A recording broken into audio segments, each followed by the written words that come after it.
You're not lazy. You never were. But you've been told that story so many times. You started to believe it. Let me ask you something. Have you ever sat down, fully aware of everything you need to do, and still did absolutely nothing? You weren't watching Netflix. You weren't scrolling. You were just stuck, frozen in a quiet kind of panic. One part of you screaming, "Get up!" Another part whispering, "What's the point?" That's not laziness. That's a nervous system on survival mode. That's a mind overwhelmed by pressure. That's a heart that's lost direction. And here's the real kicker. Most people don't need more discipline. They need less internal chaos. The lie we all believe. Society teaches us that laziness is a moral flaw. You just don't want it bad enough. You're weak. You're wasting your potential. But here's what they never tell you. Laziness is almost always a symptom, not a cause. A symptom of fear. A symptom of burnout. A symptom of never feeling safe, or good enough, or worthy. When you were a child, you probably had energy. You were curious, active, creative. You wanted to build things, climb things, try things. So what happened? You were judged. You were compared. You were told that rest is lazy, mistakes are failure, and if you're not constantly grinding, you're falling behind. So you started pushing yourself for grades, for approval, for validation. And then one day, you collapsed. Not physically, but mentally, emotionally. And now you sit in your room, hating yourself for not doing enough.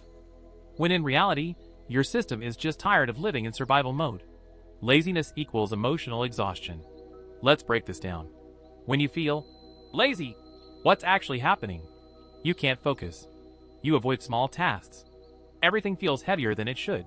You start things, but rarely finish. You feel guilty all the time.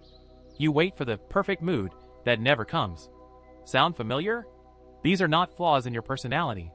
They are red flags. They're signs that your mind and body are begging for repair. But instead of healing, we punish ourselves. We say, "What's wrong with me?" Nothing is wrong with you. But something is unresolved inside you. The real root of laziness. There are 5 hidden roots of chronic laziness. And until you face them, nothing will change. 1. Overwhelm.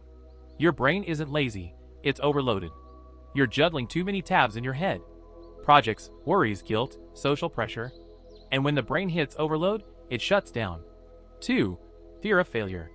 Why start if you might fail? Why commit if it might not work? Deep down, you don't fear doing the task. You fear what it says about you if you mess up. 3. Lack of clarity. You don't know what you really want. You're moving on autopilot, chasing things that don't excite you. And when there's no internal spark, there's no drive to move. 4. Emotional pain. Grief, loneliness, shame, trauma. These live in the body, and they quietly drain your will to act. You're not too lazy to shower. You're emotionally stuck. 5. Learn helplessness. You've tried before and failed. Again and again. So now, you've internalized it. I'm just lazy. No. You're hurt. You're tired of trying without a result. So what's the solution? If laziness is a symptom, then we stop treating the surface and go deeper. No more fake productivity hacks. No more "just do it" speeches. Let's talk about actual tools that heal, that rebuild, that last. Let's rebuild from the ground up. Because beating laziness isn't about doing more. It's about becoming aligned again. We fix this not with pressure, but with clarity, structure, and self-respect. Step 1. Get rid of the shame loop. First things first, you have to kill the shame. Because shame creates paralysis. And paralysis creates more shame. You sit there, doing nothing, feeling worthless. So the guilt builds. And the more guilty you feel, the less you can move. Break the loop. Next time you catch yourself doing nothing, pause. Take one breath. And say to yourself, "I am safe. I am not lazy. I am just overwhelmed." That one sentence interrupts the loop. It replaces self-hate with self-awareness.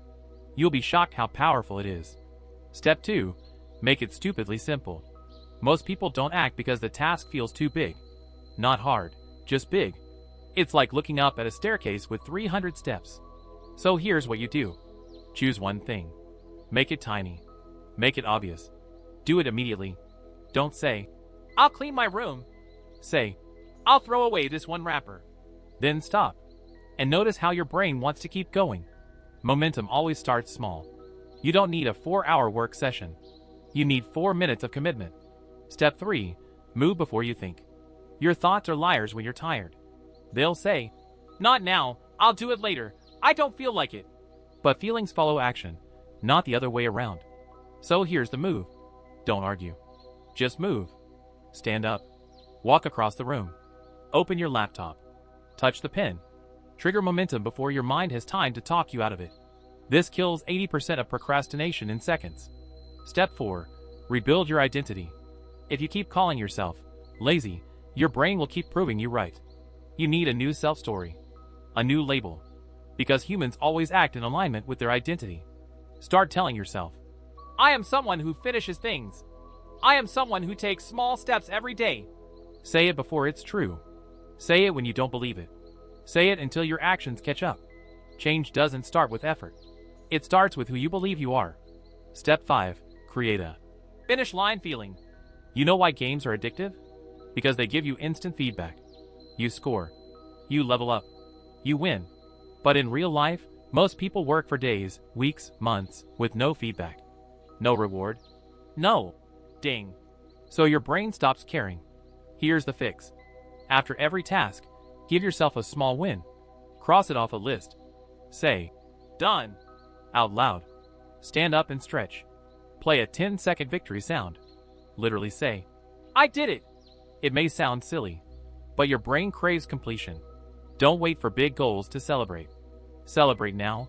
That's how you build consistency. Let's go even deeper. Because what you call laziness might actually be something much older. The hidden wound. You know what's beneath most chronic laziness? Grief. Grief for the person you used to be. Grief for the dreams you gave up on.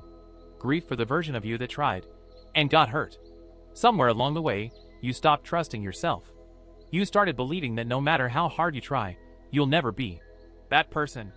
The one who gets up early, who finishes things, who wins. But that's a lie. And you know it. Here's the truth. There is nothing wrong with you. There is only unhealed disappointment. Disappointment that turned into apathy. Apathy that turned into avoidance. Avoidance that got labeled as lazy. What you really need. Not discipline. Not hustle. Not another productivity app. You need self-compassion, structure, small wins, purpose, and peace. Most people chase motivation. But what they really need is emotional safety. Because when you feel safe, your energy comes back.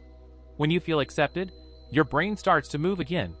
When you stop punishing yourself, you actually want to do things. The quiet reset. So here's how you start fresh. Not by writing 50 goals. Not by quitting social media. Not by reinventing your life overnight. You start by moving one thing. By waking up and saying, "I forgive myself for yesterday." By taking a walk with no destination. By deleting one task from your list.